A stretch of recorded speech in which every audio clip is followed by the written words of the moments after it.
স্বাধীনতা বজায় রেখে যতটুকু বলা যায়, অস্বাধীন বলা ঠিক না।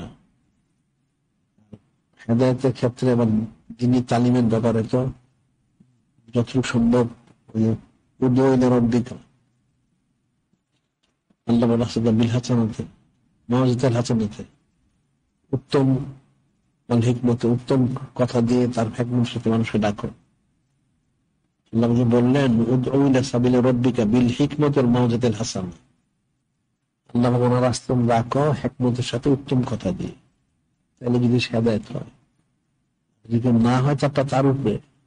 এমন কোন কথা বলা উচিত না যে কথার দ্বারা বিভ্রান্তি সৃষ্টি, ফেতনা সৃষ্টি হয়। এটা করা ঠিক না। ফেতনা তো আসাদু মিনাল কতলে, আকবর মিনাল কতলে। ফেতনা কতলের চেয়ে ভয়ঙ্কর, আরো বেশি ক্ষতিকারক। যুক্তি আছে, আসাদু মিনাল কতলে আকবর মিনাল কতলে। লেখাগুলি তো স্বাধীন হওয়া উচিত, কথাবার্তা গুলিও স্বাধীন হওয়া উচিত। কাগজে কলমে লেখলে স্বাধীন হচ্ছে, কথাবার্তা স্বাধীন হতে হবে না। কথাবার্তা গুলি স্বাধীন হওয়া উচিত, এটা চেষ্টা করা উচিত। এখন যে অজান্তে বের হয়ে ঠিক আছে, আবার তারা করে নিলে হয়, সবসময় তো করা তো ঠিক হবে। তবে লেখাগুলি তো চিন্তা ভাবনা করে লেখা উচিত। তো মুখে বলতে গেলে অনেক সময় মুখ বের হয়ে যেতে পারে কিছু অশালীন, তাহলে সে তবা করে নেই।